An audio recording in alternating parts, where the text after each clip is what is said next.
Hi, this is Conversations with Charles Bursell. Today I'm speaking with psychiatrist and psychoanalyst Dr. Jan van Schaik. And there's some areas I really wanted to explore, especially where the worlds of politics and society intersect with psychology and mental health. Can you be considered healthy if you're quote-unquote well-adjusted to a society that's sick?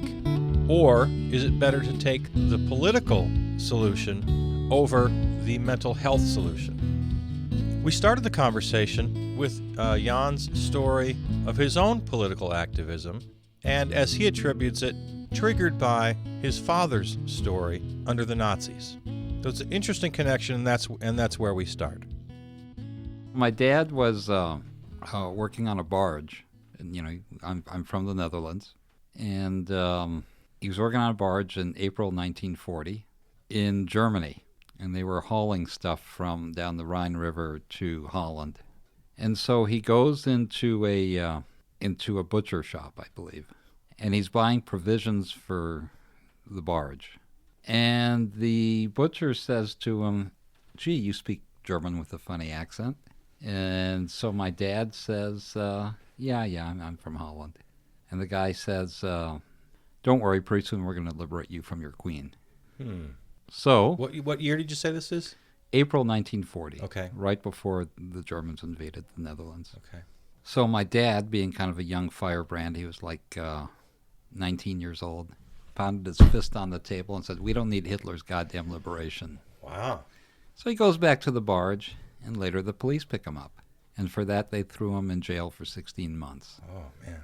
So he gets out of jail, and he goes back home to his parents' home. Meanwhile, he's got two brothers who are in Germany. One was arrested for being in the resistance, and the other was, I think, civilian POW or something in Hamburg. So he gets summoned by the Gestapo to produce his papers. I guess if you were in one of the countries they occupied, you have to report to the Gestapo. And he says, "I'm not going to." His parents, they said, "You better go, because there may be reprisals against your brothers." So he goes, and he produces his papers that he had served 16 months for the Third Reich in Germany. They tear up the papers and put him on a train, send him again to Germany, where he was a prisoner for the rest of the war, working at a BMW munitions plant in outside of Munich. Wow. Near Dachau. And that's where he spent the rest of the war. He comes back and finds out that his two brothers were killed. One of them was hung by razor wire and in a prison. And I found out recently from a relative that now this relative, I should say, is a Trump supporter. Oh, wow. Really? Said, that uncle that you talk about, he was a terrorist. He was going to blow up a train. I thought to myself, okay, does that make him a terrorist? Trains that Jews maybe were going to be transported to the camps on? So I was named after these two uncles. So eventually, back in 1956, I'm 3 years old. The Russians invaded Hungary. And my dad says, "I'm not going to stay around for this anymore." So in 56, he's now saying he wants to come to the States. Yeah. And 59, we finally got a visa. And I recall seeing the Statue of Liberty as we pulled into New York Harbor at that time. Oh, you're old enough to have a memory of that. Yeah. I was 5 years old. Yeah, that's when great. I came. Wow. Ellis Island was closed at that time, so we didn't have to go through Ellis Island.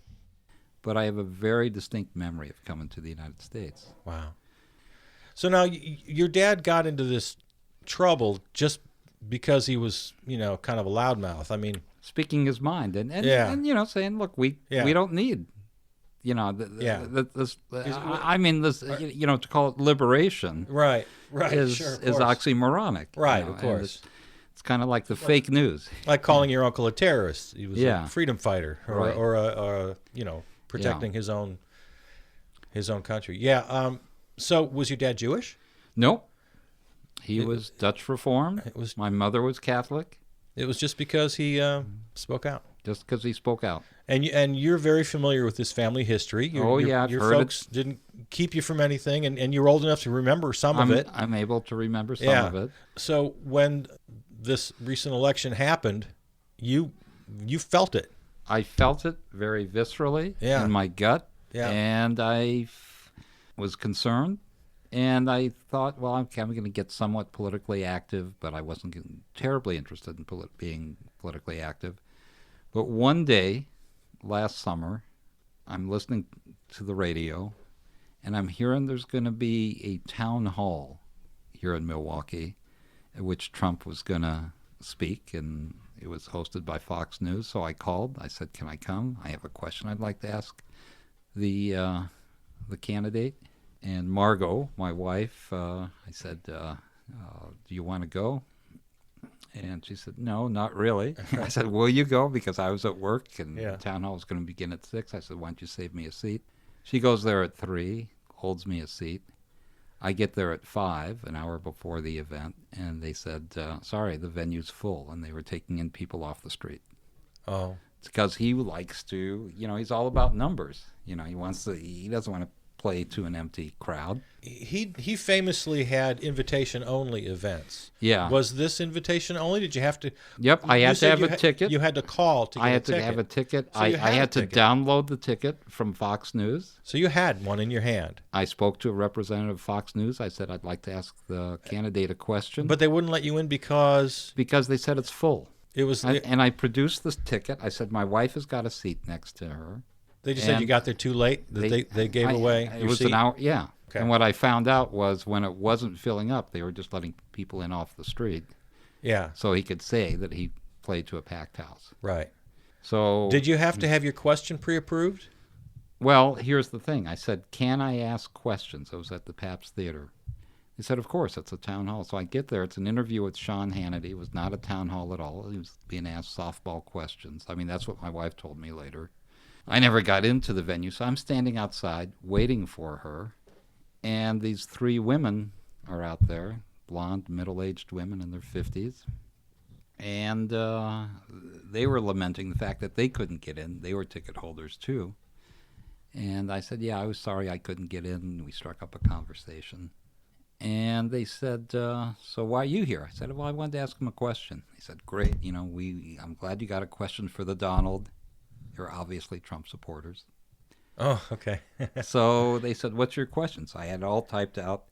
And basically the gist of the question was that I came here as an immigrant seeking freedom and liberty. And with all the rhetoric against Mexicans, Muslims, Right. Women, how can you assure me that there will be that freedom and liberty will be preserved under a Trump presidency? These women looked at the question and they said to me, you're a freak. I said, no, I mean, it's a legitimate question. They actually use that word? So I'm trying to remember exactly what happened. So they said, you're a freak. I said, no, it's a legitimate question. I mean, it was a friendly conversation at that point, up to that point, and turned somewhat hostile. And I said, okay, I got a right to ask this question. They said, get out of here right now, or we'll have those 3 cops over there arrest you. Holy hell. Wow.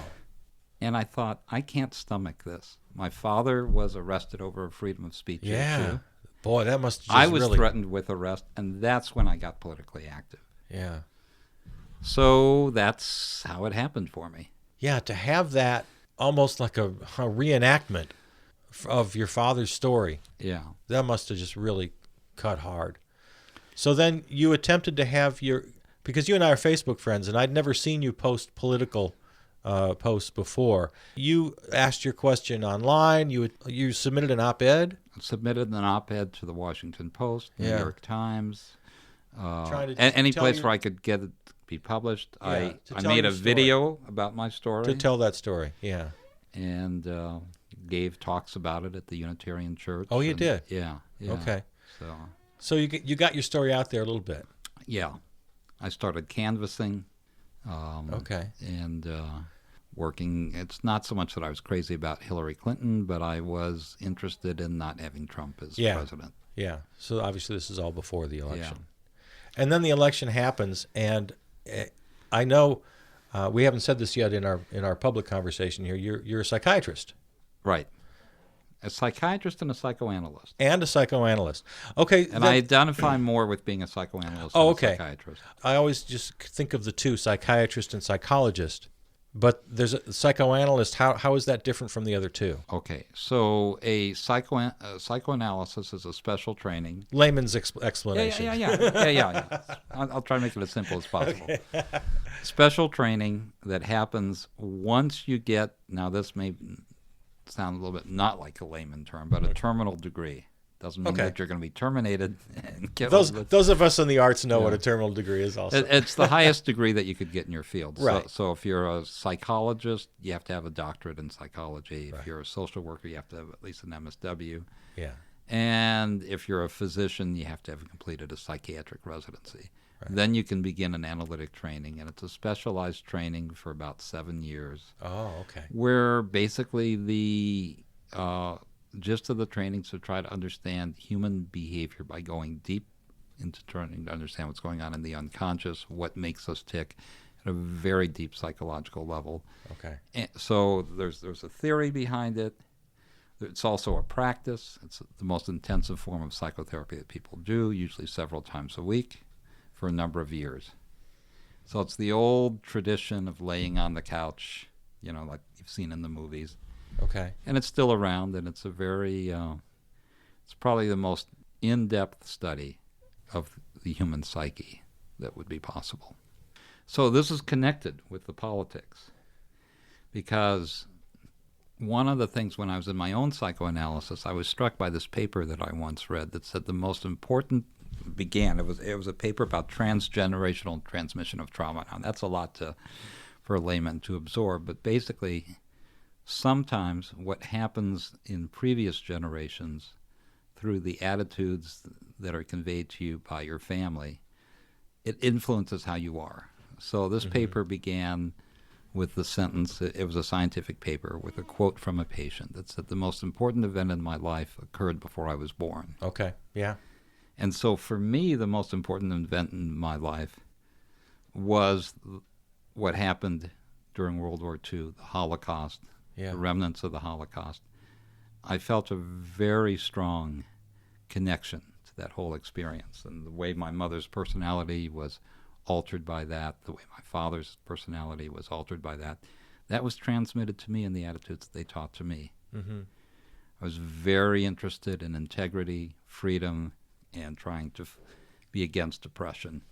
And that's something that all of us or most of us have. We have those influences. We're just not aware of them. Yeah, coming here as an immigrant, like we were coming to the land of the free. Yeah. Living the American dream, which I was able to realize. Yeah. I was very fortunate, but also felt a close kinship with those who didn't have the good fortune that I had.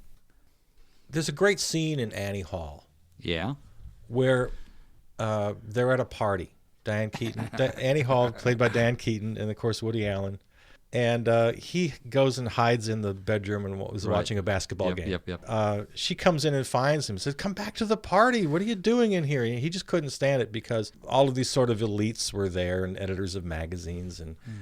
But there's a line in that scene where he says, "I can't have a good time if I know kids are starving somewhere." Interesting. And Annie Hall was 1970 something, and I was something years old. I don't remember, but I do remember that line hit me like a ton of bricks. I thought to myself immediately in the moment, that's exactly how I feel.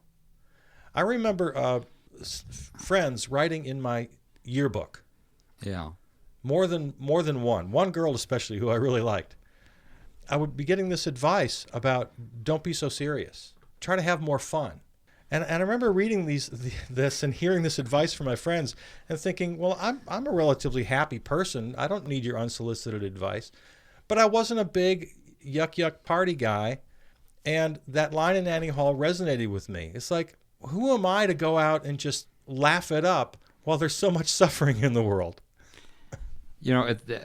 Look, I've to become a psychoanalyst, you have to be an analysis yourself. So I went through several years of analysis and then went back for a second analysis at a later point in my life. But that reminds me of a time that I was in my first analysis. This was back when I was training to be an analyst in the early 1990s. And at that time, the genocide in Rwanda was taking place. So I'm coming in and telling my analyst, I just, here I have this beautiful life, all this wonderful stuff going on, and I feel guilty as hell about what's happening in Rwanda. And I said, I wish I could just be Joe Sixpack, go down to Polish Falcons in River West, just drink my beer and not think about what's going on in Rwanda. Mm-hmm. And he gave me a response which I really didn't care for. He says, "Oh, you just want to be fat, dumb, and happy." And I thought, yeah, I want to be fat, dumb, and happy. Yeah, there's a real certain I don't appeal want to have to worry about that. Yeah. So it's a burden to be altruistic and have a conscience and care about people. Yeah. But it also makes life fuller. Yeah, I mean, if you lead an ethical, honest life, that's so much better than being fat, dumb, and happy. And to care about your fellow human beings. Right. But then again, we shouldn't put it as an either or. Either you're well-informed, empathetic, and miserable, or you're fat, dumb, and happy. There are a lot of things in between that you can be. Well, or can they be synergistic? I mean, one of the things I decided after the election was I'm just going to try to be, in my own small way, on a daily basis, kinder to people than I have been. Yeah, I mean, that was the thing. When the minute the news hit, all of us, many of us, certainly people in my circle, that was our first thought. What do we do? How do we respond to this? What do we do now? Yeah. You've heard about, I'm sure you have, PTTSD. Have you heard about this? Post-Trump traumatic syndrome disorder. Yeah. There's TIAD, which is Trump-induced anxiety disorder. Okay, all right. Yeah. And there's a commercial out there for a drug called Impeachara. Impeach-ara. Oh, okay. So not a real. Yeah. This is an onion kind of a thing. Yeah, it's an onion kind of thing. Yeah. You hooked me there just for a second. Yeah. But speaking of reality versus just ironic, humor, is this a real thing? Because I've heard radio interviews and read articles where guys like you are saying, yeah, this is a real thing. Look, after the election, and maybe I live in a somewhat rarefied urban setting, because nearly half the country voted for our current president. Right. 80% of my patients were deeply distressed. Yeah. I mean, people crying, people panicking, people anxious, people angry, people just tremendously sad. How could something like this happen in this country? And generally speaking, without obviously divulging anything, what did you say to them? I listened. Yeah. It was hard not to kind of try to inculcate them with my political viewpoints. I tried to listen and I tried to figure out with them both. I empathized with the reality of their situation, but also tried to see how it tied in with their own personal psychology, because everyone's got a personal story. Yeah.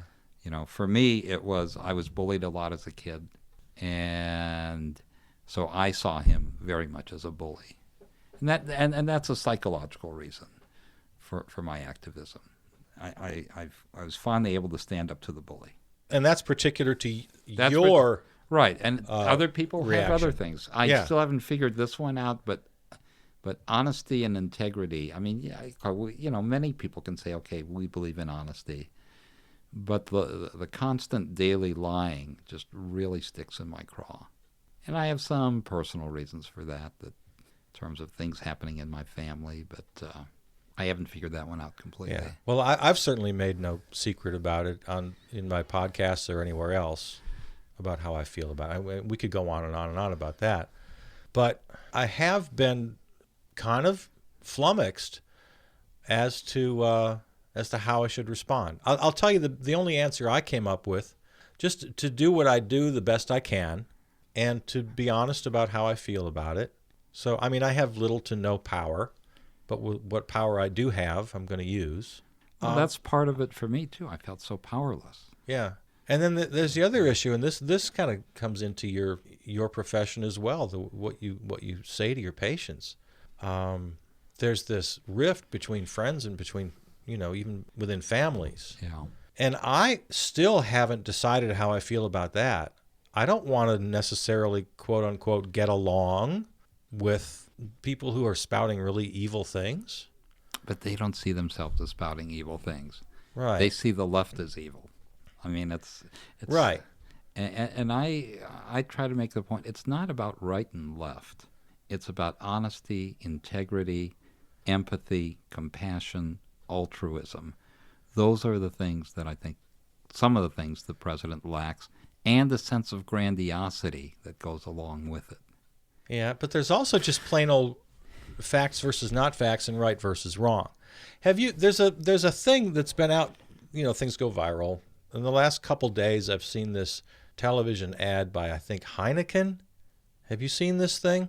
It's a long, like, internet ad. It goes on for like 5 minutes. Okay, no, I haven't seen it. Here's what they do. They bring two people into a room who are, like, diametrically opposed. Like, one is a climate change denier and another is a tree hugger. Mm-hmm. They bring them into the same room. They spend quite a lot of time together. They chat and they have a conversation. They don't really know who they are to each other. They're strangers. The quote-unquote researchers, in this case marketers of Heineken, Right. But it looks more like a social experiment. They have them do a little project together. They have them follow instructions, and they build something together. And they spent all this time until finally, in the end, then they discover, we're diametrically opposed on these things, but now we've already gotten to know each other a little bit, and we're going to share a Heineken, and we can talk and be friends. And everybody is putting this out as this really great, wonderful thing, how we should all get along. And it's hard to be cynical about that. It does look pretty good. My problem with it is that it equates a climate denier with a tree hugger as though they're equal. They're not equal. One of them is wrong. One of them is just dead wrong. And that's the element that concerns me. And the one that's dead wrong is likely to accuse the other one of promulgating fake news. Yeah, but truth, as Neil deGrasse Tyson likes to tell us, science is true whether we believe it or not. Yeah. I love that quote. Yeah, it's really very useful. So, but when you apply that to personal relationships, this is where I'm still on the fence. I don't know how to do this. But the thing is, those on the other side, because I try to empathize, they really believe they have a handle on the truth. Well, sure they do. What they believe to be true is true regardless of the facts. And they'll say, we got the facts. So how do you deal with that? That's what I'm struggling with. And am I an elitist to say, no, I really know the true facts? But I do know the true facts. Yeah, in some cases, you know the true facts. I mean, This whole truth is in the middle thing drives me crazy. The truth is almost never in the middle. I do know, for example, that Barack Obama was born in the United States. Yeah, simple things like that. I mean, yeah. There are lots of issues that I don't have a strong opinion on. I may have opinions and I may have interest, but I'll approach those conversations with more questions than answers. Yeah. But sometimes, and global warming is the perfect example. It's the poster boy of examples. One person's wrong and one person's right, and we are very careful to never do this. But you use an extreme example like the Nazis. Well, okay, if you lived in that time, would you be making a Heineken commercial with a that's Nazi? The tough thing. You know, Of course you wouldn't. I've seen this meme, I've seen this cartoon. Sally voted for Trump. Yeah. Timmy voted for right. for Hillary. Sally wants to be friends. Timmy doesn't want to be friends. What's wrong with this picture? Sally's the mature one, right? Okay. But what if the person you're trying to be friends with is spewing falsehoods all the time, is denying fact, believes in conspiracies? How do you deal with that? Right. When you, as a scientist myself, I privilege truth. Yeah. I privilege fact over falsehood. And I think everyone should. I think that's the duty of every citizen, to favor truth and fact. And when you have reporters who are trying to seek truth and fact, and then the president labels it as fake news and the enemy of the people when they're just trying to call them out on, hey, let's have some honesty here. Right. And they'll say, well, okay, Hillary lied, Ted Cruz lied, whoever, Bill Clinton lied. Yeah, Right. all politicians lie. But the thing is, to this extent, where it's every day there's some falsehood and it's thought to be natural. I mean, it's kind of like, it's like the truth is fungible. Like last week, about China. Yeah, we could I come up with an example every day of the week. Yeah, well, yeah. What was the China? What was the China one? So the China one was currency manipulator. Yeah, they're a currency manipulator, but not anymore. But not anymore because they might help us with North Korea. Yeah. So has the truth suddenly changed? Right. They're either a currency manipulator or they aren't. Right. Exactly. And we could again every day. There are multiple examples every single day. All right, I'm going to have you put your psychiatrist hat on again. Here, because something else very much in your realm here. It keeps hitting the news more than I've ever seen before. Doctors, psychiatrists are coming out of the closet they feel it's their civic duty to warn us that he is quite obviously not well, mentally speaking. Now, I'm not going to ask you to offer an opinion on that, but I am asking you what you think about other psychiatrists, other doctors doing that. So here's the thing. In the United States, this goes back to 1964, when Barry Goldwater. The Goldwater rule, they call it. So you're familiar with the Goldwater rule. Right, yeah. And a number of psychiatrists... Which is kind of an unwritten rule that we're not going to give a diagnosis of people. Politicians in public life, right. Because we haven't examined them, and we don't know... We don't have the information to do a proper diagnosis. And besides, psychiatry should not be used for a political ends. Right. And wide agreement on this Goldwater rule. So there was a wide agreement, and it even became part of the ethical code. Oh, it did? Yeah. Okay. So so people could be... So it actually got into black and white somewhere? The American Psychiatric Association. So it's in the APA? Yep. Wow. Oh, I didn't know that. Yeah. I thought it was all just kind of... So you could be sanctioned. Unwritten rule. For violating it. Oh, wow. But the debate has been, is our current president so dysfunctional that it could put the country in danger? Right. And some people have said it's our civic duty to point this up. Yeah. That he is perhaps so psychiatrically disabled that it could put the country in peril. And they use really clear examples that are right in front of our eyes every day. This grandiosity, this inability to tell the truth. This obsession with wanting to win, be the biggest, the strongest. The bullying. The name-calling. The objectification of women. Yeah. The possible... so there's a ton of things that you can do. So you have some people who say, we're obligated. We don't want to see our country being destroyed by a president who they diagnose as mentally ill. Right. The other side says, look, we've got to be apolitical. We're not a political profession. We're here to help treat people. And then there's a centrist kind of point of view that says, maybe if we're concerned about who he is as a person, we can call out his behaviors. Speak about when he's behaving grandiosely. Speak about when he's lying. Speak about his history of dishonesty. But be careful not to... But don't label it as a diagnosis. All right. So there's a way to address it without... Speak about his within bullying. Within the ethics that are agreed on. Okay. And just don't cross that line to say... he's a sociopath, or he's narcissistic, or he's delusional. Yeah, that makes sense. Put the behavior out there and say, this is what's out there, and this is what concerns us. Yeah. And as a psychoanalyst, in order for, first of all, diagnoses are only labels. I want to understand the human being. Yeah. And the way to understand the human being is to talk to them and have them tell me who they are. Right. So I can observe our president at a distance and say, these are the things I see. These are the lies he tells. Yeah. These are the ways that he seems obsessed with his needing to appear strong and powerful. These are the ways in which he intimidates others. These are the ways that sometimes he may seem to believe something that's contrary to obvious fact.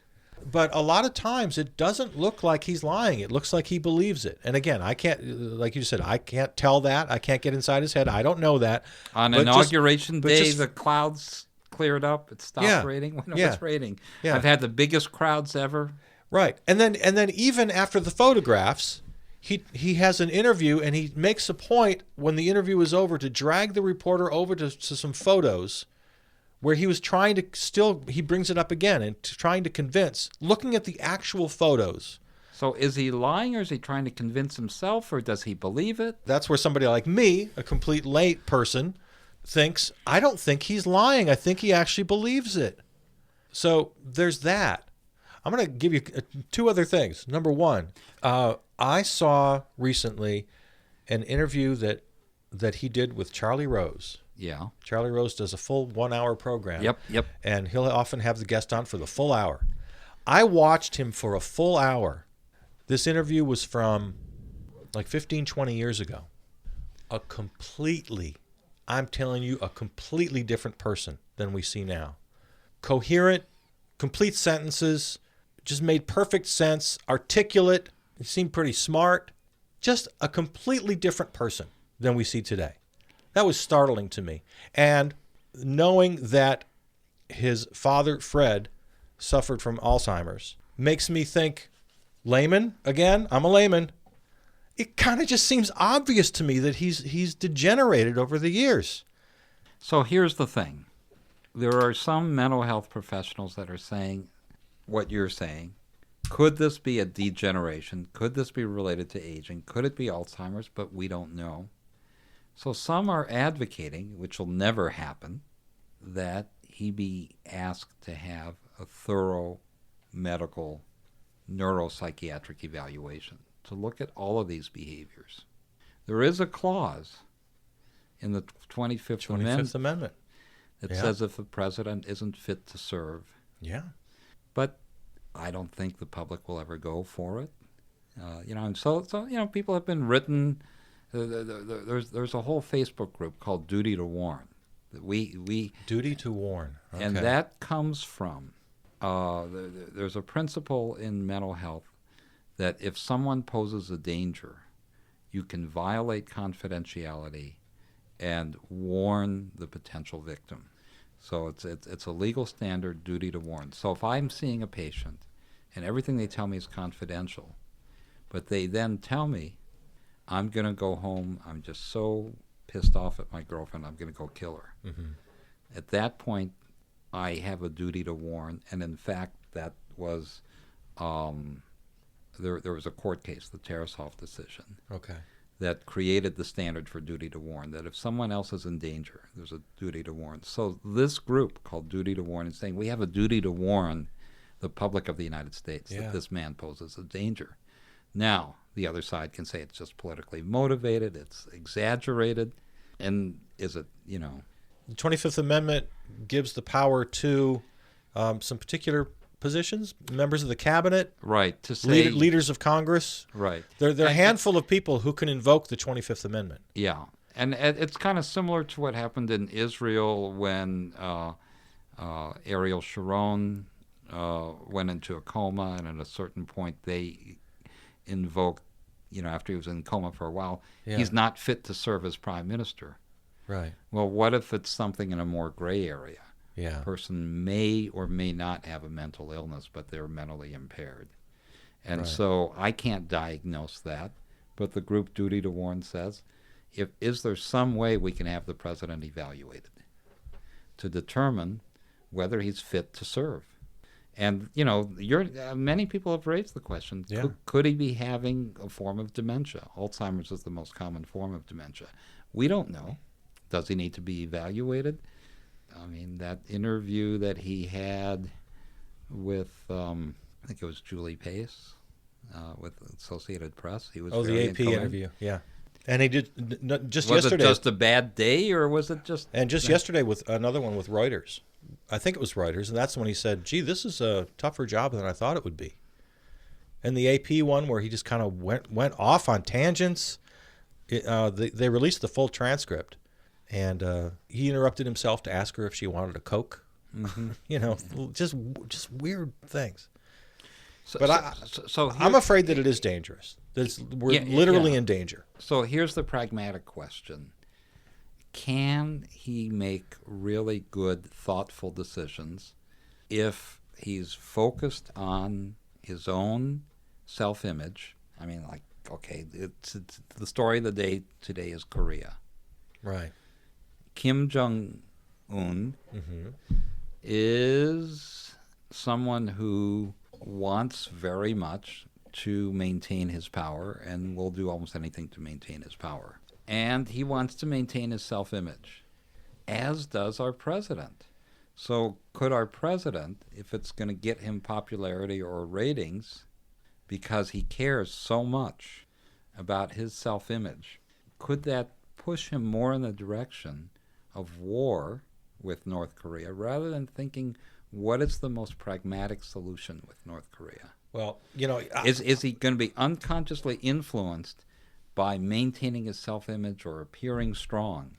And does that make it more difficult for him to come up with the best solution about what to do about North Korea? The only silver lining I have is that he does seem to listen to his advisors.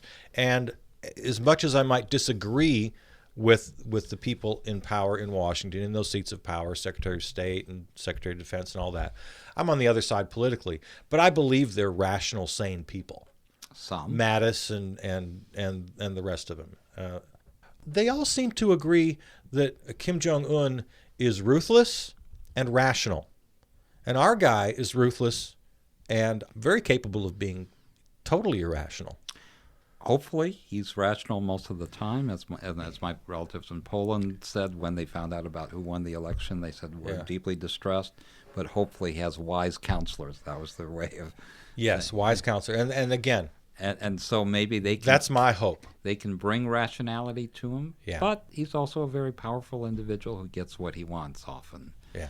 And what for him may be a rational decision may be motivated by an unconscious need to maintain his self-esteem, and that's what I'm concerned about. Yeah. So I'm not diagnosing, right? But he's so obsessed with appearing strong, appearing powerful, and bending the truth to make himself look more powerful, greater. And some of it was illustrated in The Art of the Deal. Sure. I mean, he in one of his he comes right out and says it. He doesn't even hide it. He didn't say you should lie, but he referred to it as benign hyperbole. Oh, yeah, I was trying to remember the term, benign hyperbole. Yeah. That's a way to make a deal. And it's more important what people perceive than what's actually true. Exactly. Yeah. Yeah.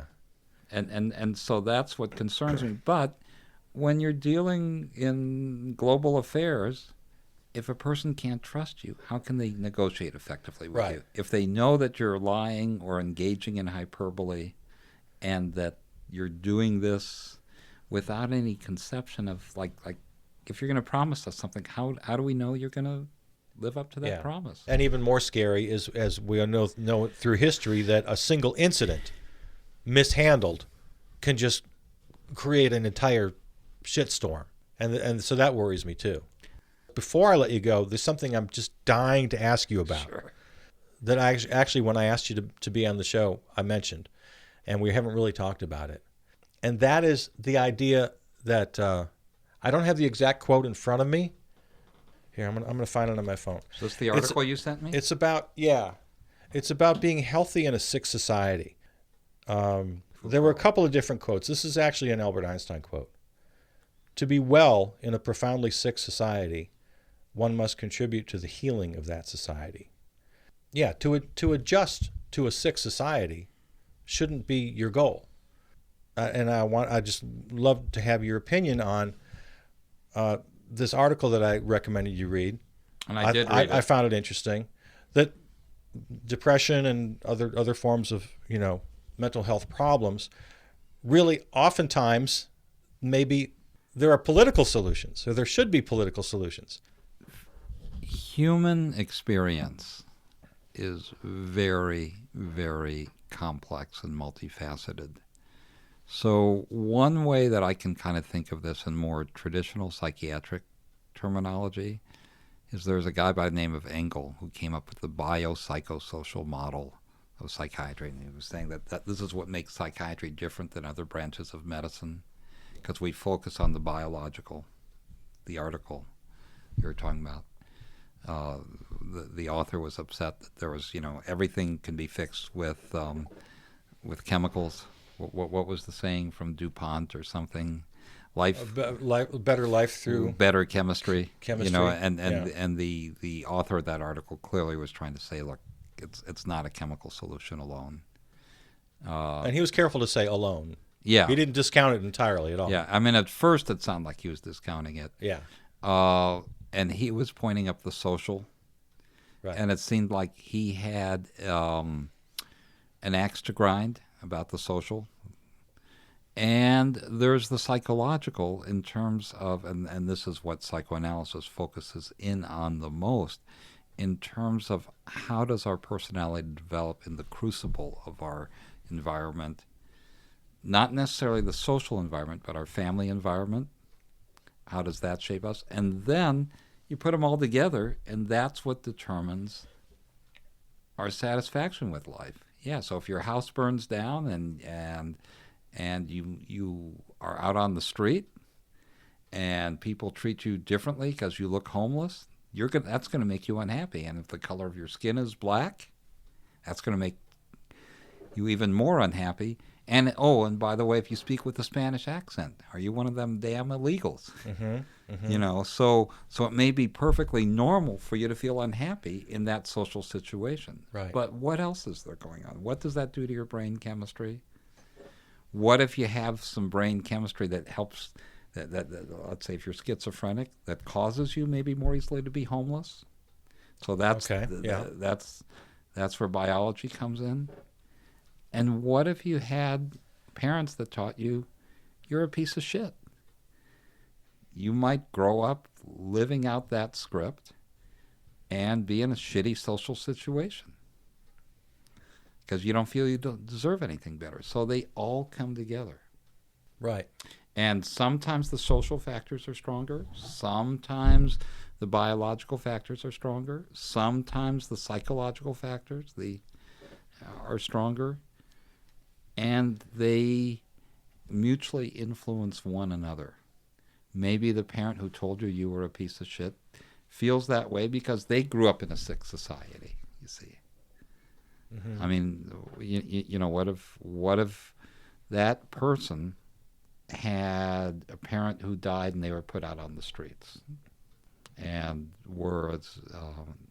I'm just making this up. Sure. Became an orphan. Sure. And grew up in a very lousy orphanage where there couldn't be any close bonding to people.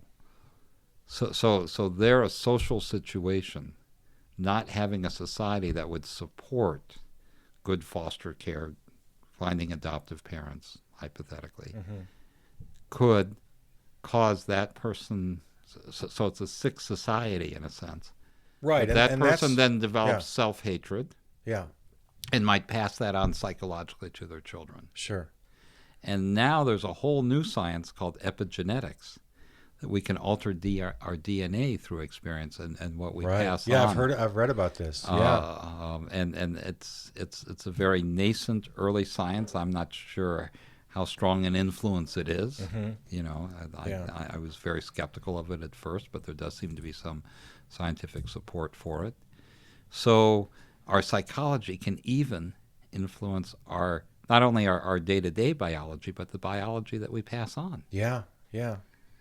This article we've referred to a couple times, I didn't mean to say, this is the be-all and end-all of this conversation, and I believe in all of this. What was missing in that article, I mean, it made a nod to the biological and said, look, psychiatrists ignore the social. It didn't talk much about the psychological. Right. So without critiquing the article, just bring what it brought to mind was the idea of a sick society, and I'll give you an example from my own life and my own philosophy. Philosophically, politically, this is pretty radical. Well, less these days. There's a big push for universal basic income. Are you familiar with this concept? Not minimum wage. No, not minimum wage. Everybody gets, however, whatever we decide who puts this program together, 10,000 or 20,000 or 30,000 a year or something. Everybody, just man, woman, child, everybody gets it. Because the whole idea of everybody having a job is becoming very rapidly outdated. There's simply, the system just doesn't work anymore because of automation and all of that. Right. There just aren't enough jobs to do. So just give everybody a basic income. Those who want to work still will, and they'll get more. And you know, work is motivated not by money, but we all know this. All the research tells us. I'm sure you can back me up on this. We're motivated to work for a lot of reasons. The only people motivated to work by money are the ones who are forced into it, or they'll die. You know. Yeah. So we live right now in a world, in a society that I believe is sick. And it has this work ethic that's really kind of twisted and turned on its head. And I have two people very close to me who have been diagnosed, and I'm not going to go into the details of their issues, because I don't know them, and two, because I just shouldn't. But they both have real problems keeping a job. Mm-hmm. They don't really want a job. They try every once in a while, and they're almost immediately fired. They're both very creative people. One is a kind of a writer, poet. Another is a painter.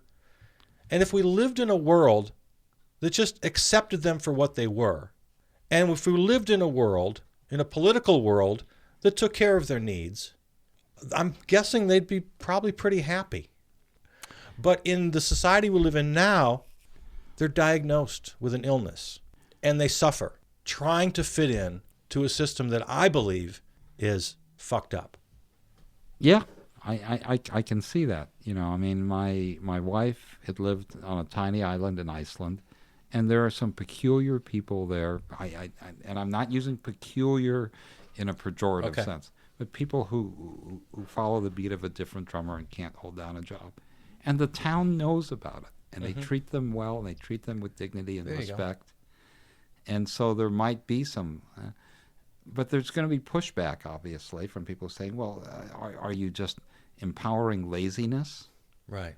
You know, and we're sick and tired of our tax money going to support people who don't want to work. I mean, I've had that experience and just talking to some people on the right, you know. Yeah. It's so where's the question of empathy and altruism? What if someone is incapable of holding down a job? Well, it's... You see, they're going to see it as motivated. Well, they're just being lazy. They don't want to work. Mm-hmm. They may say they're incapable. As a psychiatrist, as a psychoanalyst, you've never treated me. You and I are friends, and you strike me as a person I like and respect. I'm guessing you're not going to say to the people I just spoke about, you're not going to just sort of try to mold and fit them into... I don't know. Maybe you are. How do you approach? Well, you see, this is this is my concern. I mean, our society says this is what you need to do to be normal. Yeah. But there's also the basic. There are a couple other basic things. What if these people are not in a society? How do they survive? So, do they end up dying?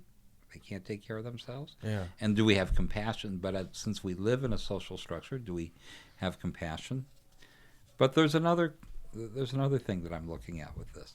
So some of these people, the two that you mentioned, one, they may be creative people, right? Mm-hmm. What if they're not creative? They can't hold down a job. You see, what I'm thinking about is what makes life good? What produces happiness? What produces life satisfaction or fulfillment? And researchers have found that the two most consistent variables are A, doing something meaningful with your life, something that has personal meaning to you. And most people find that through a job. Now, you don't have to do it through a job. Right. Right. I mean, Van Gogh didn't make much money at what he did. No, he didn't make any money. Yeah. And maybe Right. we could say it was a sick society because he wasn't paid for his work. He ultimately, so did he have a mental illness that he cut his ear off and that he was so miserable, or was it that he lived in a sick society? But he didn't experience much meaning in his life, I'm assuming. Maybe he did. I don't know. Yeah. And, well, he had moments of tremendous meaning and insight when he was working. His writings are pretty amazing. Yeah, I mean, I don't know that much about Van Gogh. Some have diagnosed him as being bipolar, so maybe. There are lots of historical diagnoses. But you should, I recommend anybody to read a collection of his letters to his brother. Letters to Theo is one of the greatest books I've ever read. I just wanted to throw that out there. Okay. So you probably know a lot more about Van Gogh than I do.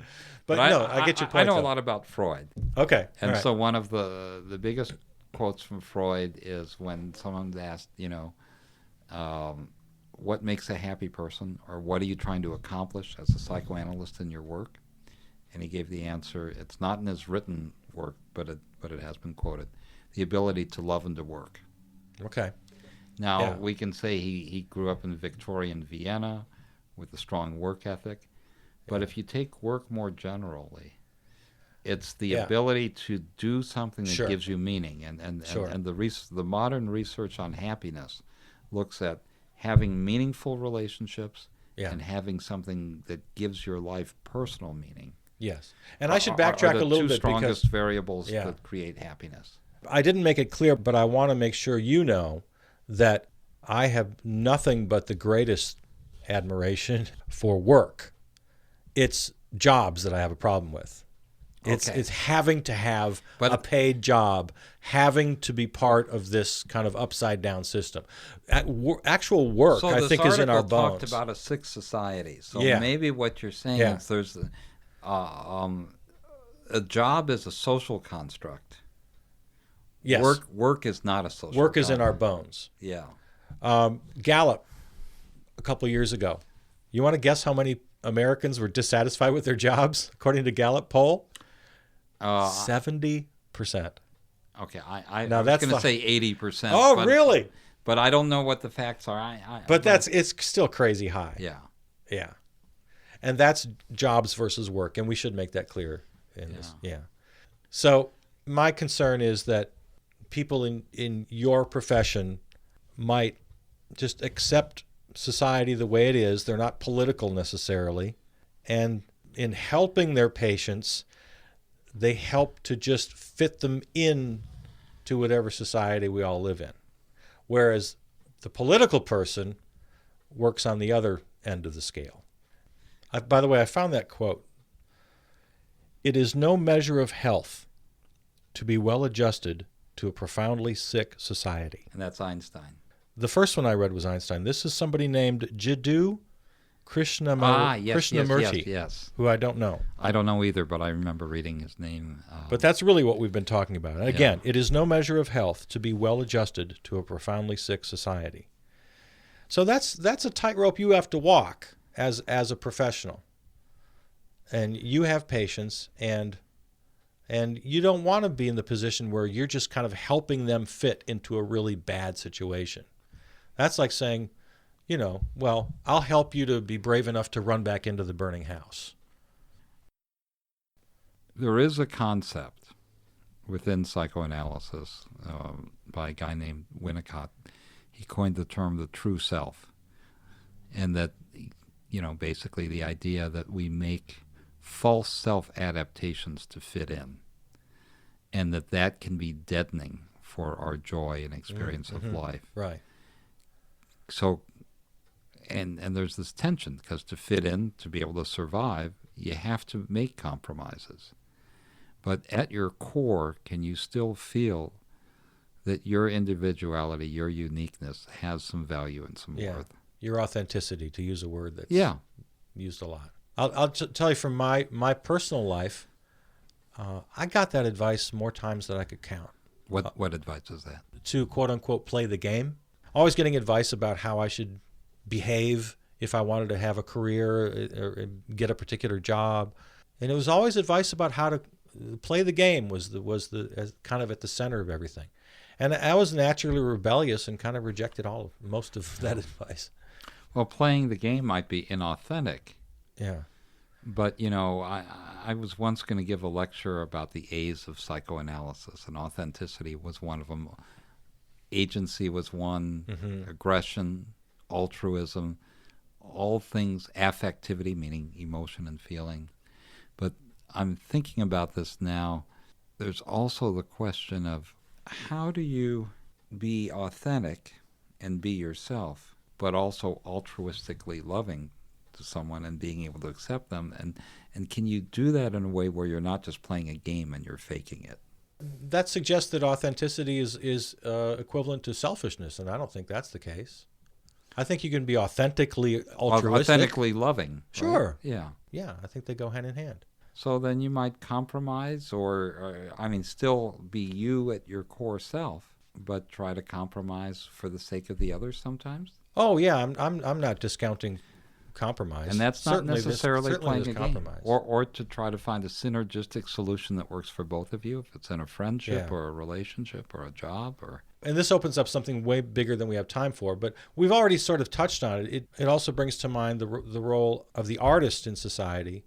And if we make everybody happy and well-adjusted, we won't have any artists anymore who give us this beautiful vision of the world that we wouldn't otherwise see. But, this is an old argument that I'm sure you've heard many times. Should very creative people who might not be quote-unquote normal, it's dangerous to make them happy and healthy and well-adjusted because they give us such beautiful art and different ways of seeing the world and different ways to evolve and to think. And, the role of the artist is vital. Is there a tension between our individuality and feeling part of a larger social connection, part of a civilization, part of a culture? Yeah. Especially if we, to use the cliche, travel to a beat of a different drummer. Yeah. And how do we melt the two in terms of maintaining our authenticity, but also trying to figure out how to be successful and how do we define success? Is success what society wants of us? Or is success a sense of agency that we feel we're accomplishing something? These are all complex questions. This is Conversations with Charles Bursell. Thanks for listening. Today's guest, psychiatrist and psychoanalyst Dr. Jan van Schaik. If you want to listen again or recommend to friends, we're very easy to find. The best way is to search Charles Bursell Presents, and whatever platform you use to find your podcasts will pop right up. I invite you to also listen to my other podcast, Stream of Consciousness Talk Radio Theater. That's a lot of fun. And of course, you can also find me on Facebook, on Twitter. Just search Charles Bursell. All right, thanks again for listening. I hope you enjoyed it. Talk to you next time.